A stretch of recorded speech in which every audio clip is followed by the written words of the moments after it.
अधिदैव है वो हिरण्यगर्भ ब्रह्मा का वाचक है। भगवान के संकल्प से ब्रह्मा जी उनके नाभि कमल से प्रकट होते हैं और भगवान की सामर्थ्य से ब्रह्मा जी इस संपूर्ण प्रपंच का सृजन करते हैं। तो अधिदैव ब्रह्मा जी को कहा गया। अधियज्ञो मेवात्र देहे देह भृतांवर। हे देहधारियों में श्रेष्ठ अर्जुन, इस देह में मैं अंतर्यामी रूप से विराजमान हूं, अधियज्ञ हूं। अर्थात सबके हृदय में भगवान विराजमान है। भगवान के वास का स्थान हृदय देश बताया गया है। सहस्त्र शीर्षा पुरुषाः सहस्राक्षा सहस्त्रपाद सभूमिग्वं सर्वतः प्रत्वात्यतिष्ठत् दशांगुलम। नाभि से 10 अंगुल नाप लो, जो जगह आती है उसमें भगवान विराजमान है, हृदय देश में। सबके हृदय अछत विकारी, निर्विकार भाव से सच्चिदानंद भगवान हृदय देश में ही विराजमान है। ईश्वरः सर्वभूतानां हृदि सन्निविष्टः। समस्त देहधारियों के हृदय में भगवान विराजमान है। सर्वस्य चाहम हृदय सन्निविष्टो। ईश्वरः सर्वभूतानां हृदय देशे अर्जुन तिष्ठति।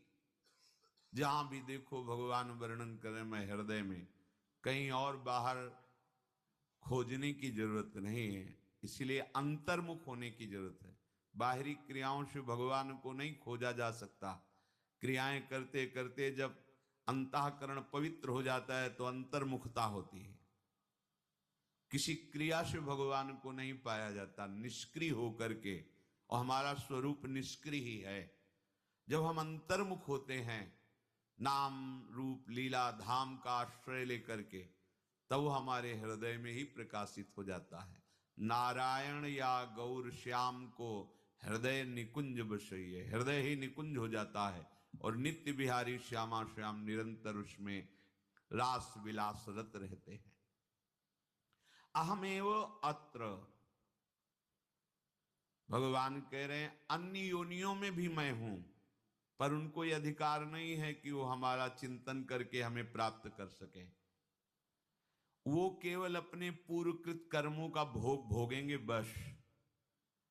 ये सौभाग्य तो केवल इस मनुष्य शरीर को ही है कि आप अपने पूर्वकृत कर्मों को भोगते हुए उनसे प्रभावित ना हो।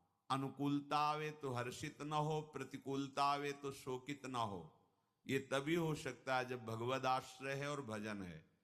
भगवद आश्रय लेकर भजन करोगे तो हृदय विहारी ठाकुर हृदय में ही अनुभव में आ जाएंगे। जन्म जन्म की पीड़ा, अशांति, थकान मिट जाएगी भगवत साक्षात्कार होते ही। देह भृतांबर का मतलब है कि देहधारियों में वही श्रेष्ठ है जो देह धारण करके पुनः फिर कर्म प्रपंच से युक्त होकर देह ना धारण करे। अर्थात अब हमारा जन्म कर्म संस्कार के बंधनों से आगे ना हो, ये अंतिम जन्म हमारा हो, तभी देह धारण करना श्रेष्ठ है, क्योंकि अंतिम देह है। 83,99,999 योनियों के बाद ये मनुष्य योनि है। इस मनुष्य योनि के बाद फिर तुम्हें गिरना पड़ेगा नीचे की योनियों में। बहुत ऊंचाई पर चढ़ गए हो, अब यहां से हमें मुक्त होने का अवसर है साधन धाम मोक्ष कर द्वारा। तो श्री भगवान कह रहे हैं मैं ही ब्रह्म हूं। पहले तो अलग अलग वर्णन किया, मैं ही ब्रह्म हूं, मैं ही अध्यात्म हूं, मैं ही कर्म हूं, मैं ही अधिभूत हूं, मैं ही अधिदैव हूं, मैं ही अधियज्ञ हूं। कहने मात्र के लिए शब्द हैं, केवल मैं ही मैं हूं। बस इतना जहां समझ लिया, सब प्रभु हैं। आपके संचित जितने कर्म सब भस्म हो जाएंगे। इसका प्रभाव है। जे ही आप ये जान गए कि सब कुछ ये अंदर की बात, बुद्धि से नहीं, वाणी से केवल नहीं, अनुभव, वासुदेवाश्वरमिति, सब कर्म संस्कार भस्म हो गए। अब उसके अंतिम निर्णय में कोई संशय नहीं रहा, क्योंकि मदभाव वो भगवत भाव को प्राप्त हो गया। सब जगह प्रभु है। इसलिए आगे भगवान कह रहे अंत काले च मामेव स्मरन् मुक्त्वा कलेवरम यह प्रयाति मद्भावम यात्री नास्त्यत्र संशयः। हे अर्जुन, जो मनुष्य अंत काल में मेरा स्मरण कर लेता है वो शरीर छोड़कर सीधे मेरे को प्राप्त होता है। वो मेरा स्वरूप हो जाता है, मेरे को प्राप्त कर लेता है। याति नास्त्यत्र संशयः, इसमें बिल्कुल संशय मत करना।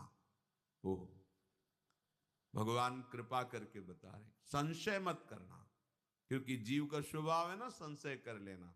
इसलिए भगवान इस श्लोक में कह रहे मदभावम याति नास्त्यत्र संशया, तुम्हें अन्य अब कोई संशय मिलाने की जरूरत नहीं है।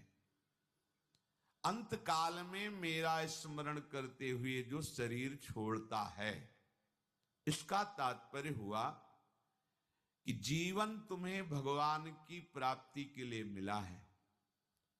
अब तुमने बाल्यावस्था खेल कूद में व्यतीत कर दी और जवानी में एक भूत चढ़ता है भोगों का, जौवन ज्वर के नहीं बलकावा। ये जवानी का बुखार बड़े बड़ों को चढ़ जाता है। बड़े बड़ों का तात्पर्य है बड़े अच्छे साधकों को भी ये बुखार परमार्थ से भ्रष्ट कर देता है।